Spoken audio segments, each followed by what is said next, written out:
So, when at the same time they became pregnant again, a baby for the third time and Tinuke for the fourth time, the two women came together to put heads together so they wouldn't have to lose their pregnancies again.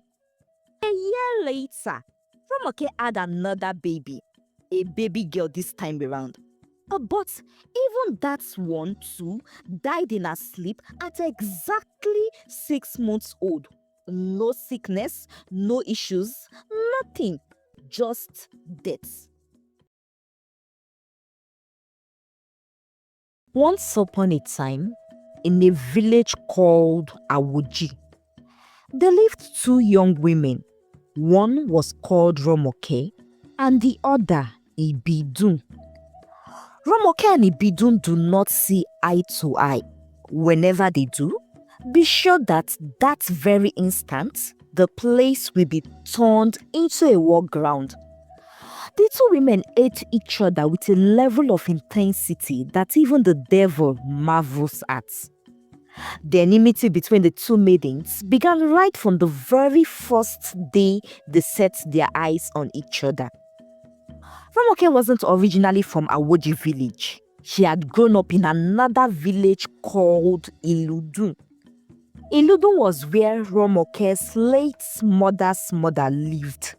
Romoke's mother died when Romoke was only 7 months old, leaving her in the care of her grandmother and her aunts, Auntie Iyabo. Years later, Auntie Iyabo got married to a man from Awoji and left Iludun. When Romoke's grandmother also died years later, Romoke was left lonely. Iyabo then asked her to move to Awoji to live with her. That was how Romoke came to be in Awoji village.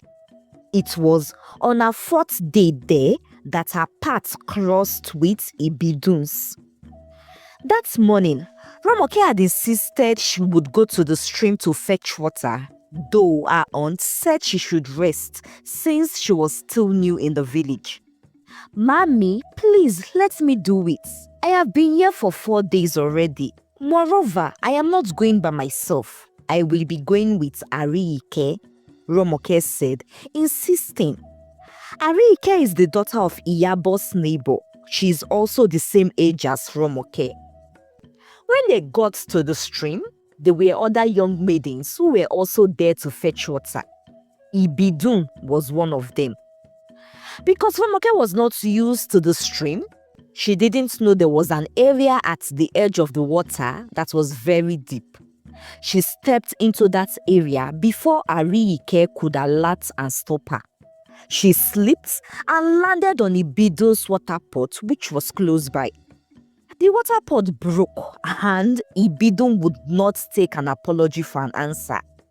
She yelled at Romoke, insulting her with every word she could think of, despite pleas from the other maidens. Romoke yelled back and began insulting Ibidun in return when she couldn't bear the insults from Ibidun. All efforts by Ariike and the other maidens at the stream to calm the two ladies were unsuccessful. Both girls were ready to fight with their fists, if not for the other maidens who quickly dragged them apart. Since that day, Romoke and Ibidun can't stand the sight of each other. They became sworn enemies.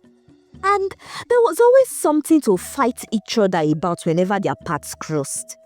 One time, Romoke went to the markets. As she stood buying crayfish from a stall, a ram got loosed and the owner started chasing it. The ram charged straight into where Ibidun, who was also at the market, was that day and was walking with a basket of pepper on her head.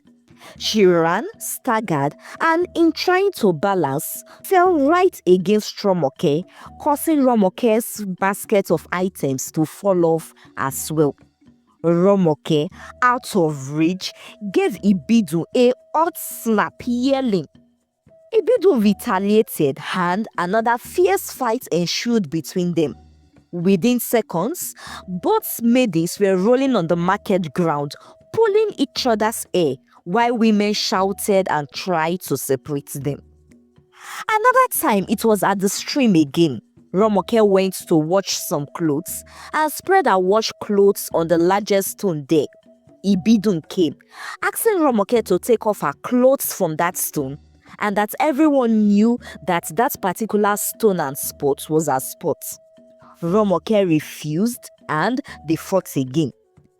The week after that, Ibidun went to the bush to get some firewoods.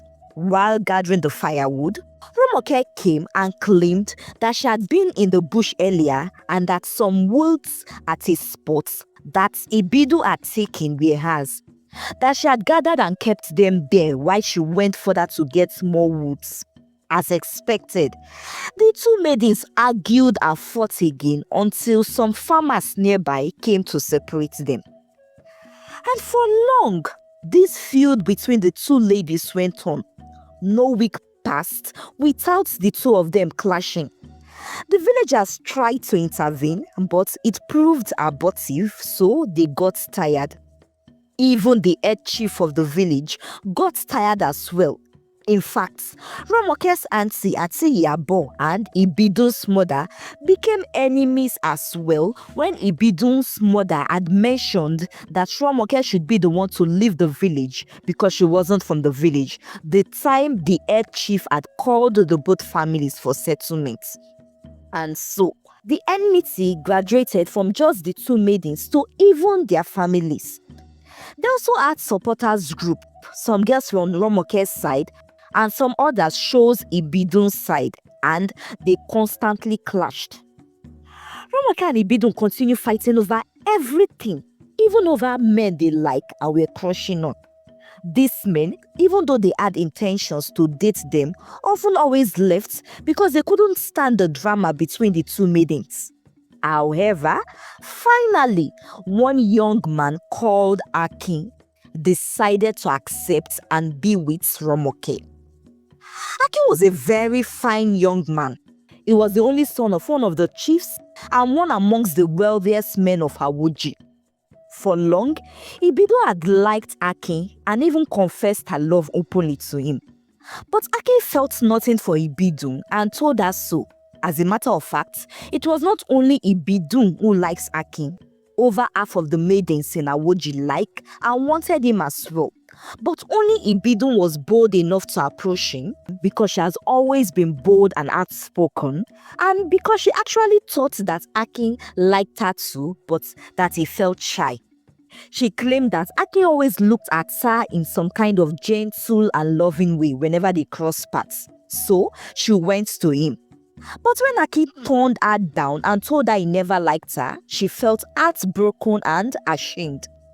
She decided to accept it until Romoke came and Aki picked interest in Romoke. Aki fell in love with Romoke naturally and began pursuing her. When Ibidun learned about it, she became bitter. She could not stand the fact that Aki had rejected her but wants Romoke. To her, she could bear it if it were another maiden, but not her sworn enemy, Romoke. Much more when she's not even from this village, Ibidun said to her friends one day. So, she started pursuing Akin again, doing everything to make Akin fall for her and accept her. She cooked and took to him, helped his mother run errands even when she clearly knows that they had enough maids and servants in their house. Yet, Akin did not look away. He kept pursuing Romoke. This angered Ibidun greatly. She started spreading rumors that Romoke has bewitched Akin with her evil. Anyways, despite Ibidun's rumors and bitterness, Romoke accepted Akin's proposal and they got married. Ibidun's hatred and bitterness for Romoke grew because of this, and so did their clashes. But then, Akin tried to prevent Romoke from fighting with Ibidun any longer, as he assigned a guard and a maid who escorts Romoke everywhere. He told her he doesn't want her embarrassing herself and fighting with Ibidun since she was now his wife. Yet, when Romoke and Ibidun meet in the village, they would all insult at each other.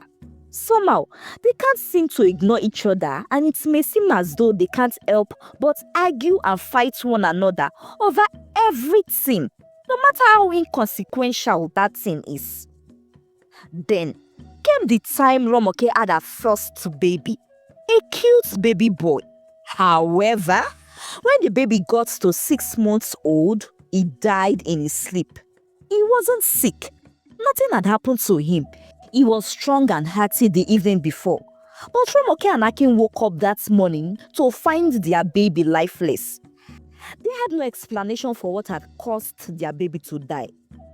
Though painful, they decided to accept their fate and saw it as the will of the gods. Though a few villagers who were on Romoke's side tried to instigate Romoke by telling her that Ibidun could be the reason behind her son's death. You know Ibidun has hated you since you stepped into this village, and is bitter that Akin chose you and not her. She probably must have done some juju to cause your son's death and cause you pain, one of Romoke's friends said. But Akin and Akin's mother told Romoke not to pay attention to such and the people trying to instigate her. I know Ibidun well. She may be stubborn and hot-tempered, but she's not a diabolical person, Akin's mother said to Romoke. Anyway, a year later, Romoke had another baby, a baby girl this time around. But even that one too died in her sleep at exactly 6 months old. No sickness, no issues, nothing, just death. This time, Romoke listened to the words of her friends.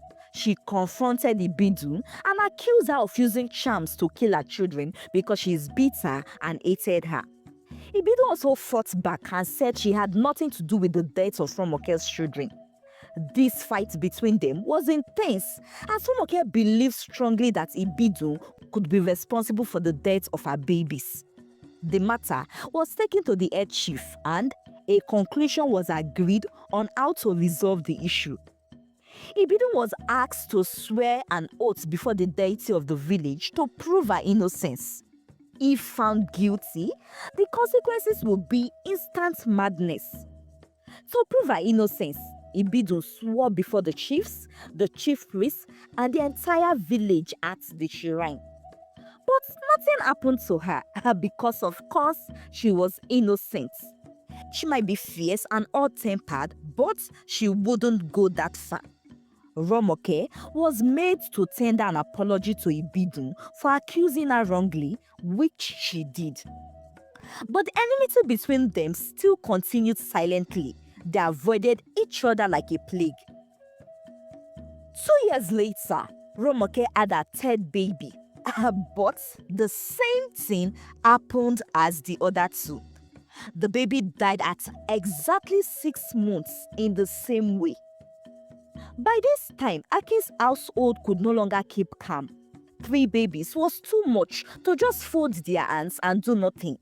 So, they sought the help of a strong diviner called Baba Fojusi.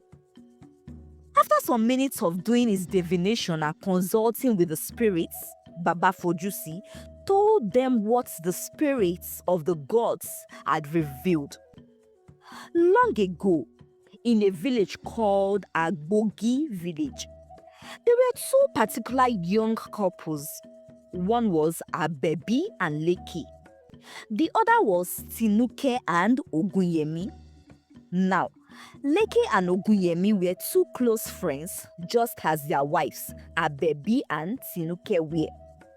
Leki and Ogunyemi weren't good husbands. They were drunks who usually beat up their wives, provoked or unprovoked.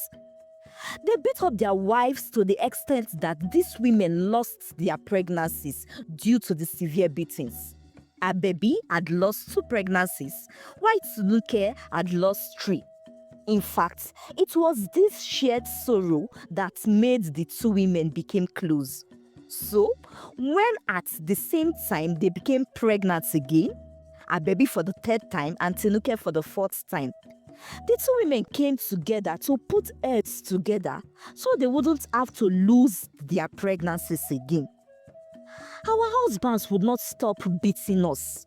Unfortunately, it is the cost we have had to endure. But do we sit still and allow things to continue like this? I am tired of carrying pregnancies and losing them, Tinuke said to her baby one day. My friend, it is not only you. I am tired as well. But what can I do? My uncles and my mother tried to stop me and warned me not to marry Leke. But I felt I was in love that time. I did not listen to them and ran off from our village to come be with him here. Now see, I am too ashamed to go back to my village, Abebi said.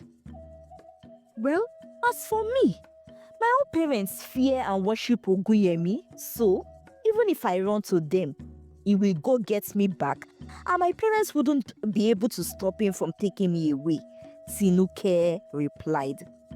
The two women took a deep breath as it seemed that their problems had no solution.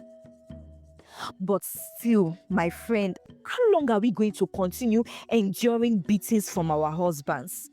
If we don't act fast, it wouldn't be just our pregnancies we will lose. We may lose our lives someday. And that is why I want us to act now. This has to stop, Tinuke said. So what do you think we can do? Is there a way we can stop them? Abebi asked. Tinuke looked from side to side, and when she was sure that there was no one close, she leaned forward and whispered the plan she had in Abebi's ears. She told Abebi that they should go to a powerful witch doctor who lived in the outskirts of the village for help. Rumors had it that the witch doctor was banished from her own kingdom years ago because she possessed great dark magic and her people feared her. She settled on a hilltop close to Agbogi village and stays there all by herself. The people of Agbogi also feared her and had warned their people that nobody must go to her. Tinuke told Abebi that she had heard whispers of a few people from their village who secretly goes to the witch for help, and she helps them. She convinced Abebi that they should go and that there was no harm in trying. What more do we have to lose? Is this not hell we are going through already by just sitting and doing nothing? Tinuke said. So, Abebi agreed and together they sought the witch doctor. They told her to help them with a spell that would stop their husbands from beating them and make their husbands love them. The witch doctor looked at them for a while before she finally spoke. She said that she possessed that kind of magic potion and can give them what they want, but told them that the potion is only one, which means it can only work for just one person. She asked them to decide which one of them she should give the potion to. The two women were left in a dilemma. Both women want their husbands to stop beating them and love them again unconditionally. So, who would get the potion and who wouldn't? Tinuke, who was somewhat selfish, tried to convince Abebi to let her have the potion because she was the one that came up with the idea of coming to the witch doctor. But Abebi begged her not to leave her to continue suffering. The two women argued amongst themselves for a while until the witch doctor spoke up again. She told them that there could be a way out for the two of them to get the single potion to work for them. She told them that since they are both pregnant, that if they can get the placentas of their babies when their babies are born, if they can bring it together and cook it with the potion together and serve to their husbands, then the potion would work for the both of them. What she asked them to do was this. Both Tinuke and Abebi had to bring the placentas of their babies together, no matter the time they are born. They must cook the placentas from the babies together in one pot, mix the potion with it, and serve to their husbands to eat. Only then would the potion work for the both of them. she said. And even though her baby found what the witch doctor was asking them to do uncomfortable, Tinuke convinced her to do it. When they asked, what if they lost their pregnancies again and they never get to have their babies like previous time? The witch doctor gave them a potion to drink and told them that no matter the beatings they got from their husbands, their babies would survive this time around. She told them that after their babies are born and they use the potion on their husbands, they should return to her for the final instructions and sacrifice. Tinuke and her baby thanked the witch doctor and left. 2 months later, they had their babies. Tinuke was the first to have her baby. She kept the placenta carefully in a container. Her baby had her own baby 6 days later. Together, they did as the witch doctor instructed. They brought the placentas from their babies together, cooked and mixed it with the potion. The very next day, their husbands became warm towards them and began treating them better. Tinuka and her baby were so excited. They returned to the witch doctor to thank her and to find out what the next sacrifice she said they needed to do was. That was when the witch doctor told them that because they cooked their baby's placenta together, the destiny of their babies were now intertwined. She told them that when their babies get to 6 months, at exactly 21 days after the one who came out second reaches 6 months, both fingernails of the 2 babies must be cut, burnt to ash, and mixed together in water and give to the 2 babies to drink. She warned that if that is not done, the babies will become sworn enemies for life, and no matter how far they were taken or separated, their destinies will bring them back to the same place, and the enmity between them would grow. And that because of that enmity, even the offsprings that their own babies would have would not live more than 6 months. Well, I guess you can tell already who Abebi and Tinuke's baby are. They are Romoke and Ibidun. Romoke is Abebi's daughter and Ibidun is Tinuke's daughter. The 2 women made a promise to each other to do exactly as the witch doctor has instructed them when their babies turned 6 months. However, unfortunately, 3 months later, Agbogi village was attacked and invaded by warriors from an enemy village one night. Many were killed, some taken hostage, and some fled and hid in other villages. Her baby saw her husband died and she ran with her baby to her maternal village in Ludun. Tinuke's husband died as well. She was able to run with her baby also and found herself in a faraway and new village called Awoji. That was how the 2 women and their babies were separated, each one believing that the other had died. So, they never got to perform the ritual the witch doctor asked them to perform. They didn't even get to enjoy the result of the husbands that they have shamed. They did only for 3 months. Quite so unfortunate. And her baby also died when her baby turned 7 months after suffering from lung disease. So, the hatred and enmity between Romoke and Ibidun is beyond the physical. When Baba Fojusi revealed this to them with the help of the spirits, they went to Ibidun's mother Tinuke, who is still alive. She broke down and fell to her knees, realizing that Romoke is the daughter of her old friend Abebi and the one whose destiny is intertwined with that of her own daughter. She confirmed the story, pleading with Romoke and Ibidun to forgive her. Abebi and I were only desperate and wanted the beatings we got from your fathers to stop. We didn't know it would get that far, and we didn't think a day would come when we would be forced to be separated. Please, forgive us, forgive me, Tinuke cried. Well, when asked what was the way out, since neither Romoke nor Ibidun could afford having babies that would keep dying, Baba Fojusi, after consulting with the spirits further again, said that the only way out is that Romoke and Ibidun must be married to the same man. It has been locked in their destiny. No one can undo or untie it again, because it was brought and joined together by the two individuals whose passage they came into this world through, their very own mothers, Baba Fojusi said. He explained that they must be married to the same husband, live in the same house, and learn to coexist peacefully.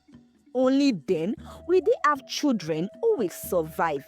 Else, no matter how far they go, separate, or whichever man they marry, every offspring they have would surely die when that offspring gets to 6 months.